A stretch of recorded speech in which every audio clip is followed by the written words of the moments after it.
You are listening to The Idiot Brain. All the credits for this book goes to the author and the publisher.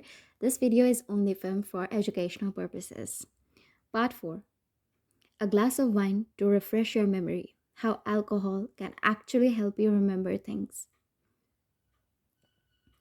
People like alcohol so much so that alcohol related issues are an ongoing problem for many populations. These issues can be so widespread and constant that dealing with them ends up costing billions. So, why is something so damaging also so popular? Probably because alcohol is fun. Aside from causing a dopamine release in the areas of your brain dealing with reward and pleasure, thus causing the weird euphoric buzz that social drinkers enjoy so much, there's also social convention built up around alcohol. It's almost a mandatory element of celebration, bonding, and just general recreation. Because of this, you can see why the more detrimental effects of alcohol are regularly overlooked. Sure, hangovers are bad, but comparing and laughing about the severity of respective hangovers is yet another way of bonding with friends. And the ridiculous ways in which people behave when drunk would be deeply alarming in some context. But when everyone does it, it's just fun, right? A necessary relief from the seriousness and conformity demanded of us by modern society. So, yes, the negative aspects of alcohol are considered a price worth paying by those who enjoy it. One of these negative aspects is memory loss. Alcohol and memory loss go hand in hand unsteady. It's a comedy staple in sitcoms, stand up, and even personal anecdotes, usually involving someone waking up after a drunken night and finding himself in an unexpected situation. Surrounded by traffic cones, unfamiliar garments, snoring strangers, irate swans, and other things that wouldn't be in a person's bedroom under normal circumstances. So, how then can alcohol possibly actually help your memory? As the title of this bit suggests, well, it's necessary to go over why alcohol affects our brain's memory system in the first place. After all, we ingest countless different chemicals and substances every time we eat anything. Why don't they cause us to slur our words or pick fights with lamppost? It's due to the chemical properties of alcohol. The body and brain have several levels of defense to stop potentially harmful substances entering our systems. But alcohol dissolves in water and is small enough to pass through all these defenses. So the alcohol we drink ends up spread throughout our bodily systems via the bloodstream. And when it builds up in the brain, several bags of spanners are thrown into some very important workings. Alcohol is a depressant, not because it makes you feel dreadful and depressed the next morning, but because it actually depresses activity in the nerves of the brain. It reduces their activity like someone lowering the volume on a stereo. But why would this make people have in more ridiculous ways? If brain activity is reduced, shouldn't drunk people just sit there quietly and dribble? Yes, some drunk people do precisely this, but remember that the countless processes that the human brain is carrying out every waking moment require not just making things happen, but preventing things from happening. The brain controls pretty much everything we do, but we can't do everything all at once. So much of the brain is dedicated to inhibition and stopping activation of certain brain areas. Think of the way traffic is controlled in a large city. It is a complex job, relying on stop signs or red traffic lights to some degree. Without them, the city would grind to a messy halt in a matter of minutes. Similarly, the brain has countless areas that provide important and essential functions, but only when needed. For example, the part of your brain that moves your leg is very important, but not when you are trying to sit in a meeting. So you need another part of the brain to say, not now, mate, to the leg controlling part. Under the influence of alcohol, the red traffic lights are dimmed or switched off in the brain regions that normally keep giddiness, euphoria, and anger in check or suppressed. Alcohol also shuts, shuts down the areas responsible for speech clarity or walking coordination. It is worth noting that our simpler fundamental systems, controlling things such as heart rate, are deeply entrenched and robust, whereas the newer, more sophisticated processes are more easily disrupted or damaged by alcohol. There are similar parallels in modern technology. You could drop a 1980s Walkman down a flight of stairs and it might still work. But tap a smartphone on the corner of a table and you end up with a hefty repair bill. Sophistication results in vulnerability, it seems. So, with the brain and alcohol, higher functions are the first to go. Things like social restraint, embarrassment, and the little voices in our head that way. This probably isn't a good idea. Alcohol silences these pretty quickly. When you're drunk, you're more likely to say what's on your mind or take a crazy risk just to get a laugh, such as agreeing to write an entire book about the brain. The last things to be disrupted by alcohol are the basic physiological processes such as heart rate and breathing. If you're so drunk you get into this state, you'll probably lack sufficient brain function to be capable of being worried, but you really, really should be. Between these two extremes, there is the memory system, which is technically both fundamental and complex. Alcohol seems to have a particular tendency to disrupt the hippocampus, the main region for memory formation and encoding.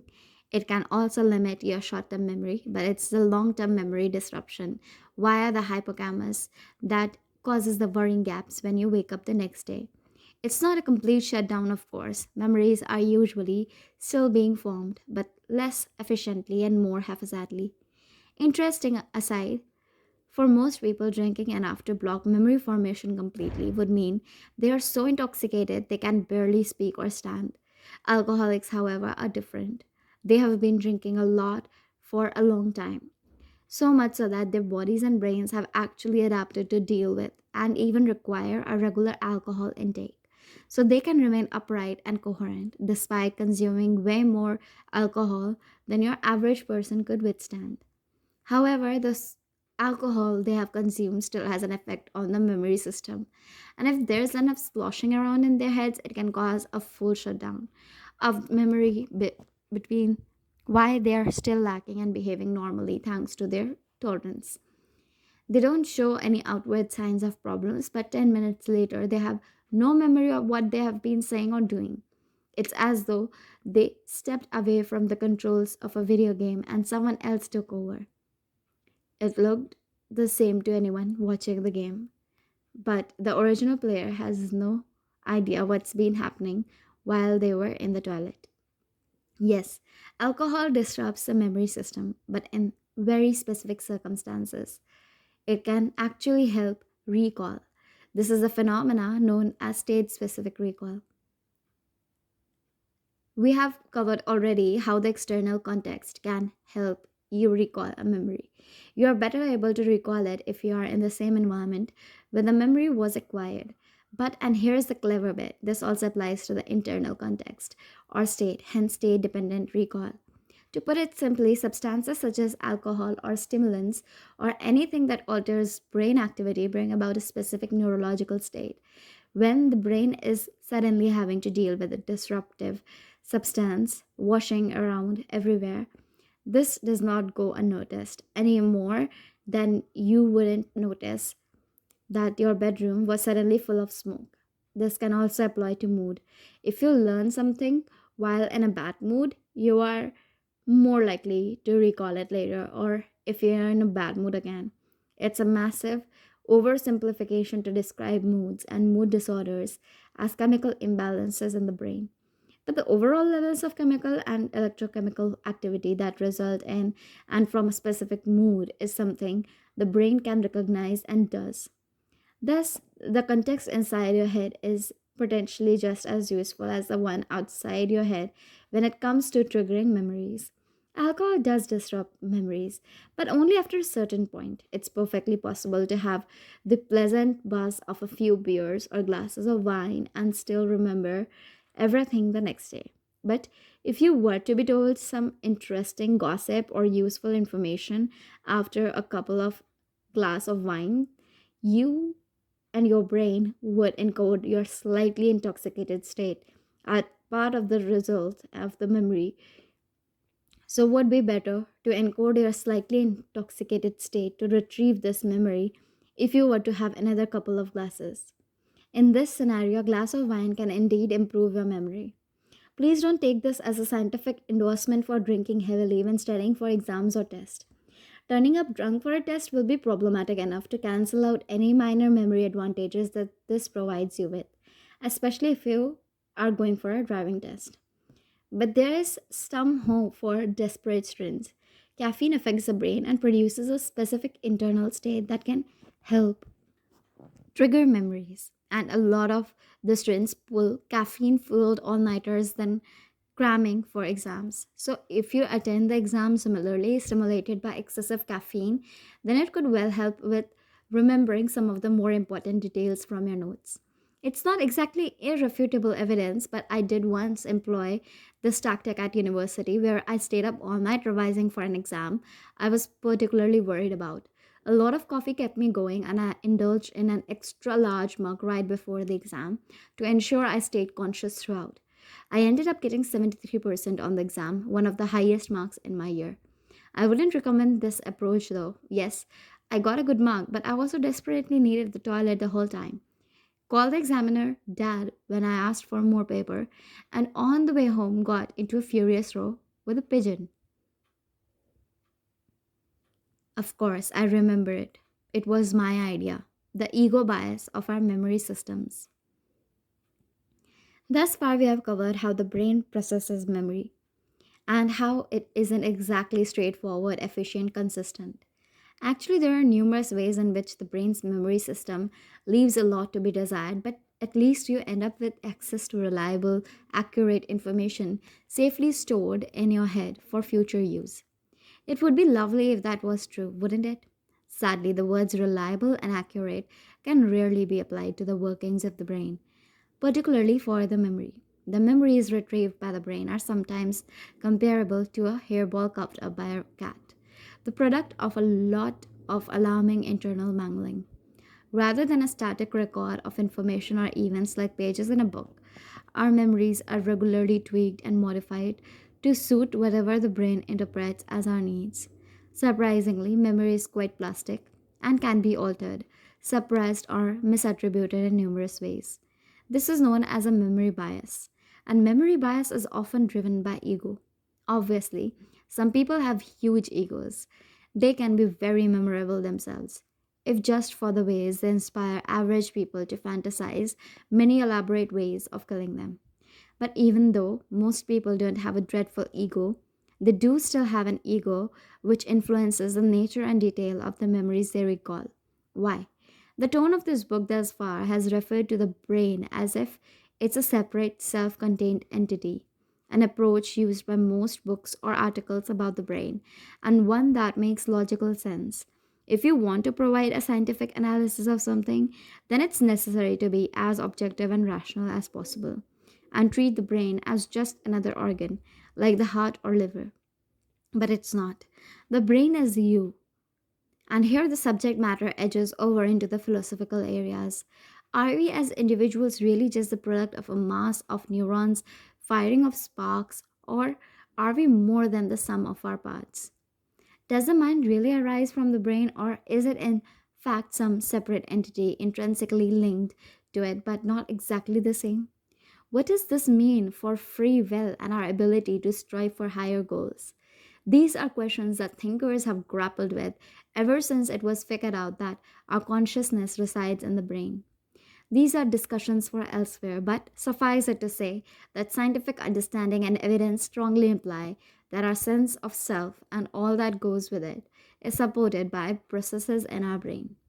Everything you are is a feature of your brain, and as such, much of what your brain does is dedicated to making you look and feel as good as possible, like an obsequiously lackey to a popular celebrity who prevents her hearing any criticism or negative publicity for fear of upsetting her. And one of the ways it can do this by modifying your memories to make you feel better about yourself. There are numerous memory biases or flaws, many of which aren't noticeably egoistical in nature.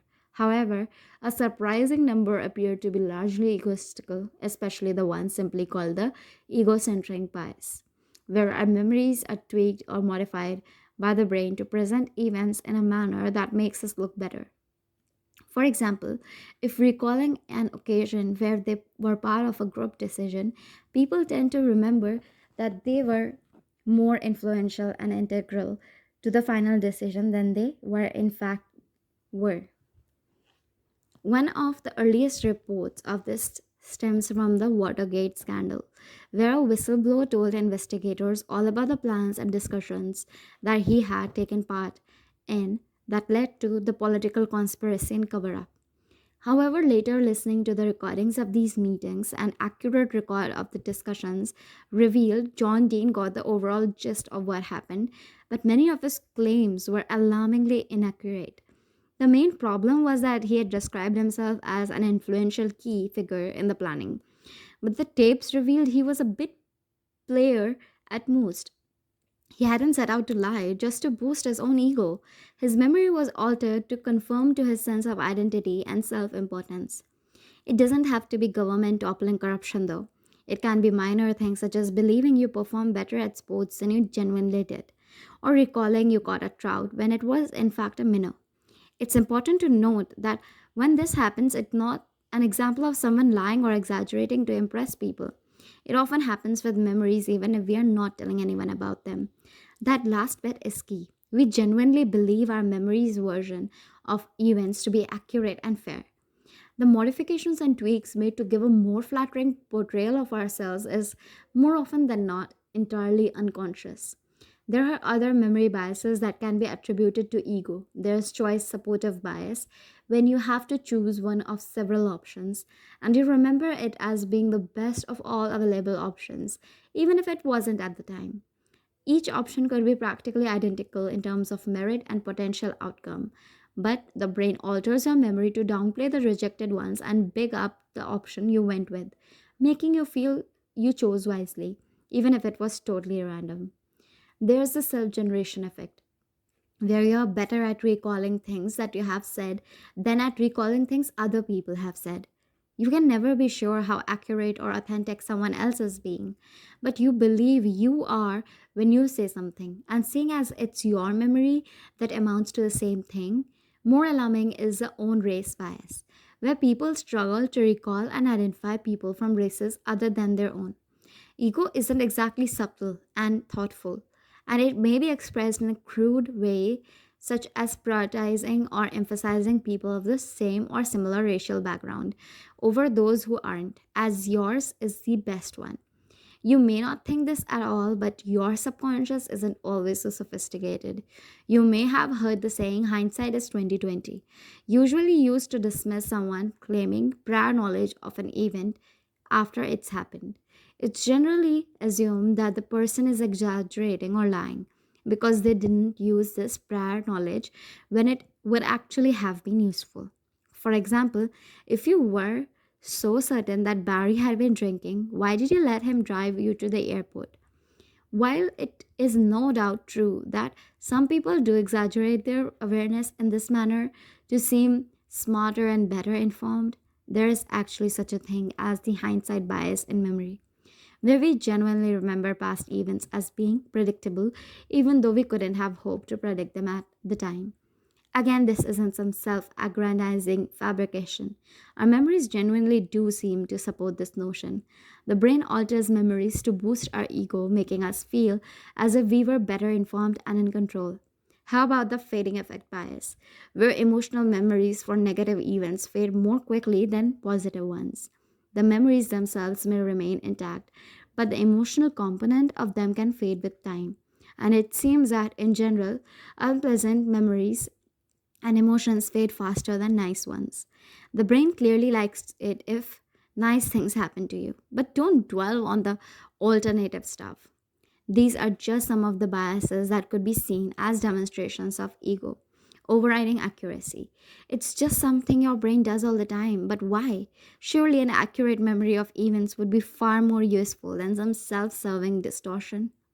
Well, yes and no. Only some biases have this apparent connection to ego, whereas other have opposite effect.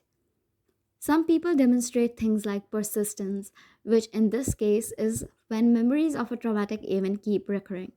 Despite the individual's lack of desire to think about them, this is quite a common phenomena and doesn't need to be something especially damaging or disturbing. You might be wandering along the road on your way somewhere, casually thinking about nothing in particular, and your brain suddenly says, remember when you asked that girl out at the school party and she laughed in your face in front of everyone, and you ran away but collided with the table and landed in the cakes?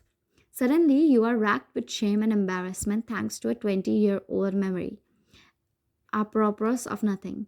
Other biases like childhood amnesia or context dependence suggest limitations or inaccuracies arising from the way the memory system works, rather than anything ego based.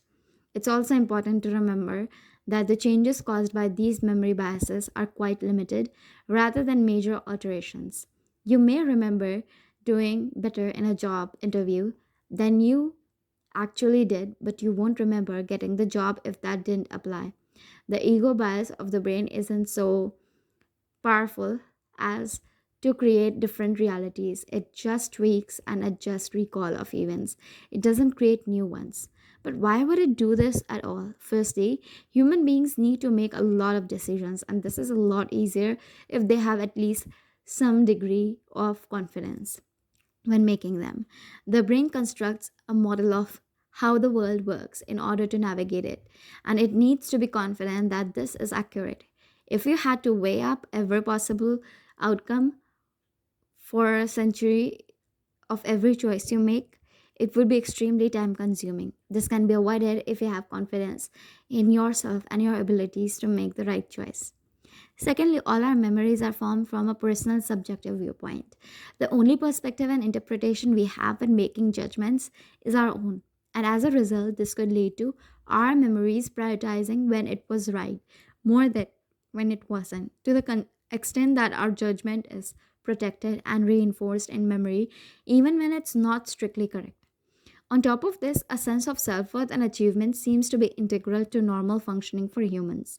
When people lose their sense of self worth, for example, if they are experiencing clinical depression, it can be genuinely debilitating. But even when functioning normally, the brain is prone to worrying and dwelling on negative outcomes. Like when you can't stop thinking about what might have happened following an important event like a job interview, even though it did not happen, a process known as counterfactual thinking. A degree of self confidence and ego, even if artificially produced by manipulated memories, is important for normal functioning. Some may find this quite alarming, the idea that your memories aren't reliable because of your ego.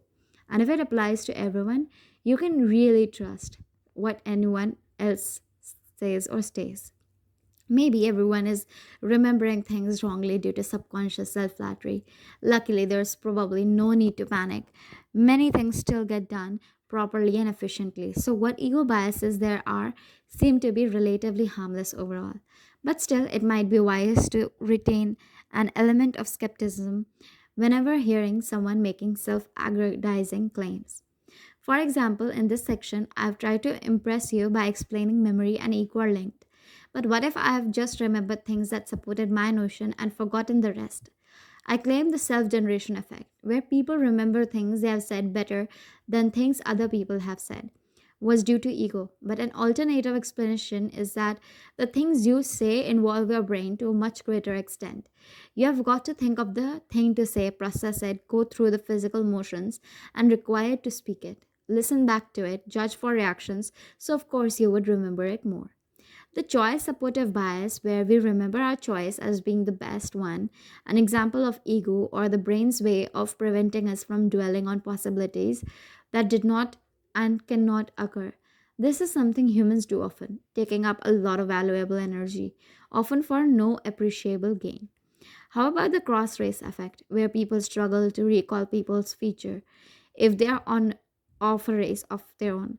Some dark side of egotistical preference or the result of being raised among people of your own race, meaning your brain has had a lot more practice differentiating between people who are racially similar to you. There are alternative explanations for all the biases mentioned above, other than ego. So, is this whole section just the result of my own raging ego? No, not really. There is a lot of evidence to support the conclusion that egocentric bias is a genuine phenomena, such as studying reveals that people are far more willing and able to criticize their actions from many years ago than they are more recent actions, most likely because the recent actions are a much closer portrayal of how actions things are, and this part also leads to self-criticism. People even show tendencies to criticize past selves and praise present selves even when there's been no real improvement or change in the matter in question. The criticism of a past self may seem to contradict egocentric memory bias, but it works to emphasize how much the present self has improved and grown and should be proud. The brain regularly edits memories to make them more flattering, whatever the rationale for doing so. And these edits and tweaks can become self-sustaining. If we remember and or describe an event in a way that slightly emphasizes our role in it, the existing memory is then effectively updated with this new modification, and this happens again the next time it's recalled, and the next, and so on. It's one of those things that happens without you knowing or realizing, and the brain is so complex that there are often several different explanations for the same phenomena, all occurring simultaneously, all of which are equally valid. The upside of this is even if you don't quite understand what's being written about here, you will probably remember that you did, so it all ends up the same regardless. Good work.